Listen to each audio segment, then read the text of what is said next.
ಈಗ ಫೆಬ್ರವರಿ 25ಕ್ಕೆ ವಿಚಾರಣೆ ಮುಂದೂಡಿಕೆ ಅಂತ ಈಗ ಅಪ್ಡೇಟ್ ಸಿಗ್ತಾ ಇರೋದು. ಫೆಬ್ರವರಿ 25ಕ್ಕೆ ವಿಚಾರಣೆಯನ್ನ ಮುಂದೂಡಿಕೆ ಮಾಡಲಾಗಿದೆ. ಫೆಬ್ರವರಿ 25ಕ್ಕೆ ವಿಚಾರಣೆ ಮುಂದೂಡಿಕೆ.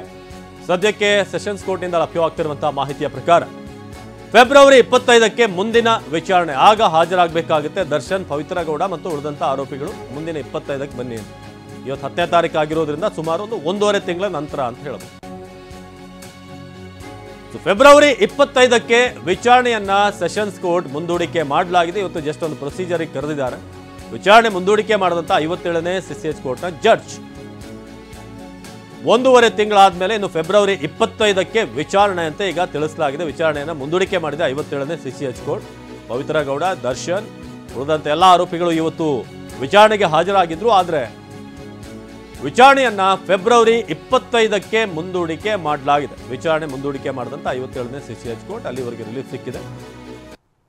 ಸೊ ಈಗ ವಿಚಾರಣೆಯನ್ನ ಫೆಬ್ರವರಿ 25ಕ್ಕೆ ಮುಂದೂಡಿಕೆ, ಅದು ಕೂಡ ಮುಂದಿನ ತಿಂಗಳು, ಸುಮಾರು ಒಂದೂವರೆ ತಿಂಗಳು ಈಗ ಮುಂದೂಡಿಕೆ ಮಾಡಲಾಗಿದೆ. ಮತ್ತೆ ವಿಚಾರಣೆಗೆ ಫೆಬ್ರವರಿ 25ಕ್ಕೆ ಇವರೆಲ್ಲರೂ ಕೂಡ ಹಾಜರಾಗಬೇಕಾಗುತ್ತೆ. ಇವತ್ತು ಜಸ್ಟ್ ಬಂದು ಕೆಲವೇ ಹೊತ್ತಿನಲ್ಲಿ ಏನು ಒಂದಷ್ಟು ಪ್ರೊಸೀಜರ್ಗಳಿದ್ವು ಅದನ್ನು ಮುಗಿಸ್ಕೊಂಡು ಫಾರ್ಮ್ಯಾಲಿಟಿಗಳು ಅದಾದಮೇಲೆ ಈಗ ದರ್ಶನ್ ಮತ್ತು ಉಳಿದಂಥವ್ರು ಈಗ ಮನೆ ಕಡೆ ಹೊರಡ್ತಾರೆ. ಆದರೆ ವಿಚಾರಣೆ ಮಾತ್ರ ಮುಂದಿನ ಫೆಬ್ರವರಿ 25ಕ್ಕೆ ಆಗಿರೋದ್ರಿಂದ ಆಗ ಎಲ್ಲರೂ ಕೂಡ ಹಾಜರಾಗಬೇಕಾಗುತ್ತೆ. ಸೊ ಫೆಬ್ರವರಿ 25ಕ್ಕೆ ಮುಂದಿನ ವಿಚಾರಣೆ ಅಂತ ಈಗ ನ್ಯಾಯಾಧೀಶರು ತಿಳಿಸಿದ್ದಾರೆ. ಇವತ್ತು ಬೆಳಗ್ಗೆ ಪವಿತ್ರ ಗೌಡ ಅವರ ವಕೀಲರ ಜೊತೆ ಬಂದಿದ್ದರು. ಇನ್ನು ದರ್ಶನ್ ಉಳಿದಂಥವ್ರು ಎಲ್ಲ ಆರೋಪಿಗಳು ಕೂಡ ಕೋರ್ಟ್ಗೆ ಆಗಮಿಸಿದರು.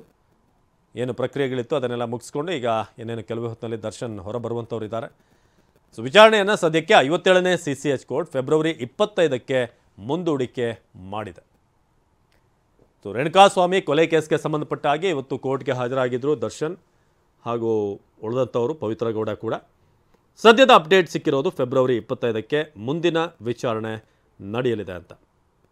57ನೇ ಸಿಸಿಎಚ್ ಕೋರ್ಟ್ ವಿಚಾರಣೆಗೆ ಹಾಜರಾಗಬೇಕು ಅಂತ ತಿಳಿಸಿತ್ತು. ಅದಾದಮೇಲೆ ವಿಚಾರಣೆಗೆ ಹಾಜರಾದರು. ಆದರೆ ಈಗ ಫೆಬ್ರವರಿ 25ಕ್ಕೆ ಮುಂದಿನ ವಿಚಾರಣೆ ಅಂತ ಈಗ ತಿಳಿಸಲಾಗಿದೆ. ಹಾಗಾಗಿ ಮುಂದಿನ ಒಂದೂವರೆ ತಿಂಗಳು ಯಾವುದೇ ವಿಚಾರಣೆಯ ಬಿಸಿ ಇರೋದಿಲ್ಲ. ಸೊ ಸೆಷನ್ಸ್ ಕೋರ್ಟ್ ಈಗ ವಿಚಾರಣೆಯನ್ನು ಫೆಬ್ರವರಿ 25ಕ್ಕೆ ಮುಂದೂಡಿಕೆ ಮಾಡಿದೆ.